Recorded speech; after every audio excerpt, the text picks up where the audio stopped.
नमस्कार मित्रांनो. तर विद्यार्थ्यांच्या अपघातानंतर त्यांच्या कुटुंबाला आर्थिक मदत मिळावी यासाठी महाराष्ट्र शासनाने एक महत्त्वाचा शासन निर्णय जारी केला आहे. 23 जून 2026 रोजी आलेल्या या GRमध्ये राजीव गांधी विद्यार्थी अपघात सानुग्रह अनुदान योजना अंतर्गत तब्बल 1,72,54,167 रुपयांचा निधी वितरित करण्यास मंजुरी देण्यात आली आहे.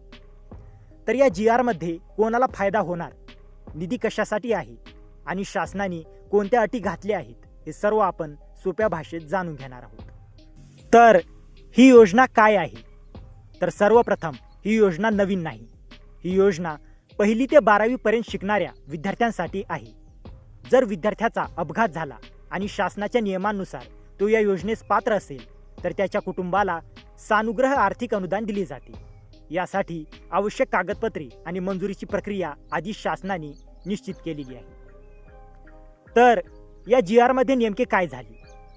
तर या शासन निर्णयात नवीन योजना सुरू केलेली नाही. या GRचा मुख्य उद्देश म्हणजे 2026-27 आर्थिक वर्षासाठी निधी उपलब्ध करून देणे. यासाठी शासनाने एकूण तरतूद 15,10,24,000 रुपये केली आहे. त्यापैकी पहिल्या टप्प्यात 1,72,54,167 रुपये वितरित करण्यास मंजुरी दिली आहे. तर हा निधी कोणाला दिला जाणार? तर हा निधी थेट विद्यार्थ्यांच्या खात्यात जमा केला जाणार नाही. हा निधी शिक्षण विभागामार्फत संबंधित अधिकाऱ्यांना उपलब्ध करून दिला जाईल. त्यानंतर पात्र विद्यार्थ्यांच्या प्रस्तावानुसार सानुग्रह अनुदान वितरित केले जाईल. नंतर शासनाने घातलेल्या महत्त्वाच्या अटी.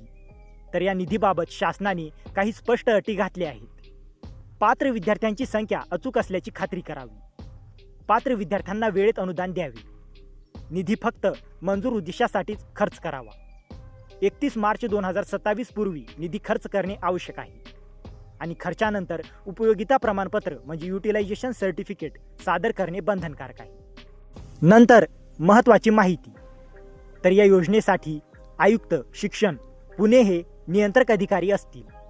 सर्व शिक्षण अधिकारी, योजना आणि संबंधित अधिकारी निधी वितरणाची जबाबदारी पार पाडतील आणि निधी शासनाच्या नियमानुसार खर्च केला जाणार आहे. तर या GRमध्ये अनुदानाची रक्कम वाढविण्यात आलेली नाही आणि योजनेचे नियमही बदलले नाहीत.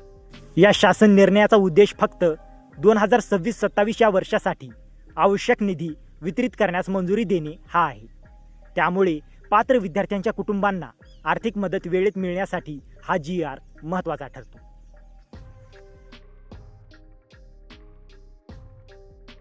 तर मित्रांनो, जर तुम्हाला या GRची PDF हवी असेल तर डिस्क्रिप्शनमध्ये आपल्या टेलिग्राम चॅनेलची लिंक दिलेली आहे. तिथे जाऊन तुम्ही या GRची PDF घेऊ शकता. आणि हा व्हिडिओ उपयुक्त वाटला असेल तर व्हिडिओला लाईक करा, शेअर करा आणि अशाच महत्त्वाच्या GR अपडेटसाठी आपल्या चॅनलला सबस्क्राईब करा. तर मित्रांनो, भेटूया अशाच एका महत्त्वाच्या पुढच्या व्हिडिओमध्ये. जय हिंद, जय महाराष्ट्र.